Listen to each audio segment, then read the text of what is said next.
So it's Monday morning. I'm getting ready to leave Ricketts Glen, and I want to stop at do one little hike here called the Evergreen Trail. We're right near the main road here, but it's a short trail of about 1 mile, and there's a nice little waterfall here right off the road called Adams Falls.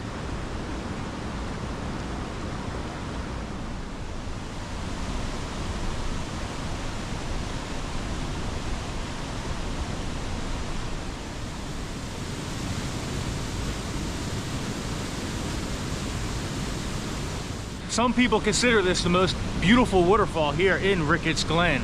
It's definitely unique, and it's definitely the easiest one to get to, and it's a great little trail if you're short for time or you just want to take the kids, because it's only about 1 mile. And like I said, really interesting geological, the way the water has shaped it. So yeah, we'll take this little 1 mile loop and see what we see.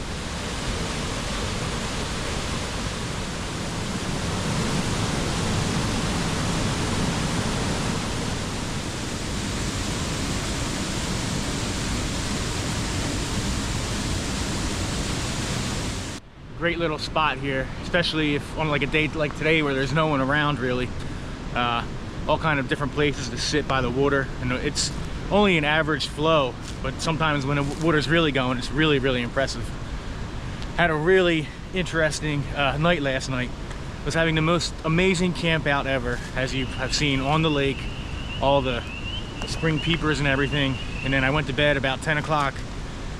But I woke up around 2 o'clock in the morning. I heard a noise around my truck, and I immediately knew it was an animal. I thought it was a raccoon or raccoons, but no, there was a bear in the back of my truck, and he was sniffing around at the work box. So I shined a flashlight on him. I said, hey, get out of here. And he jumped out of the truck, and he scurried off.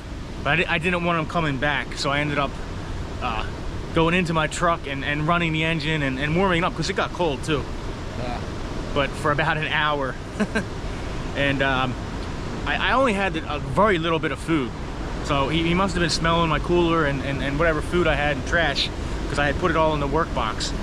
But yeah, that was another adventure with bears in the Pennsylvania state parks, in the campgrounds. You really got to secure your food and be careful with them, because they are very smart and very clever creatures. Wow, look at this.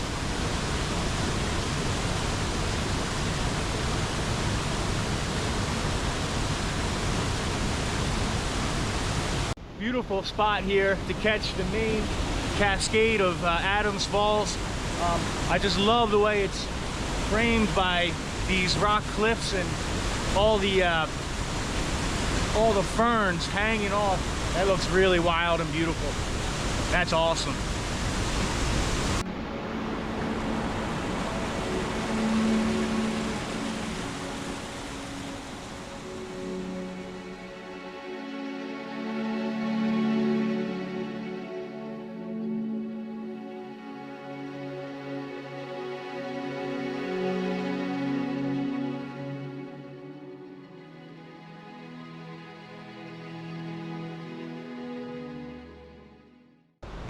The best part about this Evergreen Trail, like I said, it's a short and easy hike, but it begins at the waterfall and then it's a loop, so it ends at the waterfall, which is kind of cool.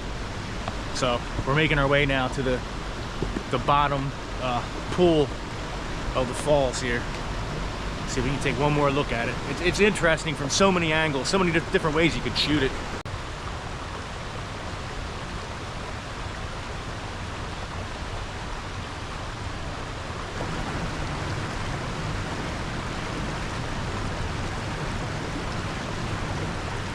There's a bridge we got to cross just downstream, and I think on the return trip I'll get over to that side, to those two rocks there, and there should be a good angle shooting in at the bottom falls.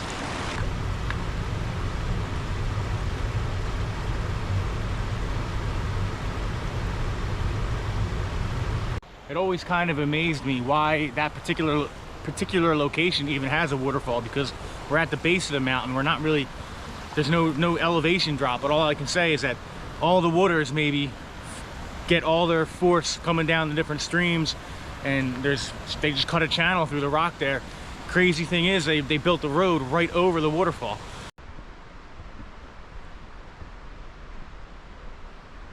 We're heading into a forest now of old growth, or whatever's left of the old growth. Looks a little scraggly, but we'll see what we see here. So this is where the trail loop begins, and there are some signs along the trail, which is cool. So it says, "Welcome to an old growth forest. Old growth forests include older trees, minimal signs of human disturbance, mixed age stands, canopy openings due to tree falls, pit and mound topography, downed wood in various stages of decay, standing snags, dead trees, multi-layered canopies, intact soils, a healthy fungal ecosystem, and the presence of indicator species. Hemlocks and white pine with shade-tolerant trees such as oak, maple, ash, beech dominate this forest."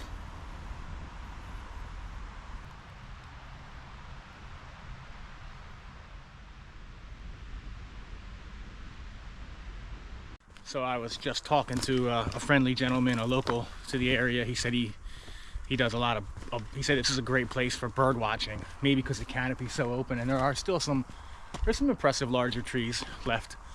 It's like patches where you see them and you don't, but it's just kind of like a gray day, and everything hasn't really greened up yet, so it doesn't have that real magical old growth effect.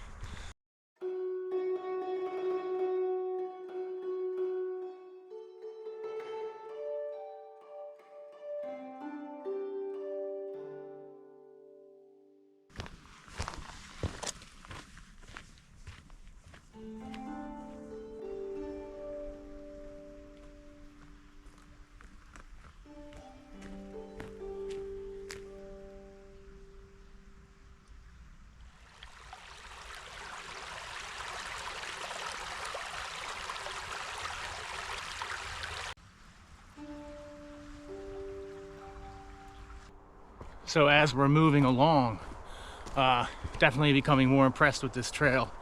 I am seeing more living big trees. There are huge open canopies, so huge open spaces in the canopy that were once filled with trees. It's nothing like it would have looked 50 years ago, but you know, and it's kind of a gray, brown, dull day too.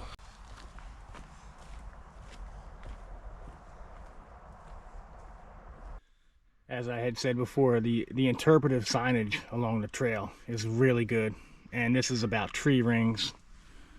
As you can see here, you can count the tree rings, but looks like there's about 14 of these along the trail, and that's what makes it a great learning trail and a great trail for kids.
I think a lot of times I just enjoy filming them little tiny riffles and tiny little streams more than the bigger streams.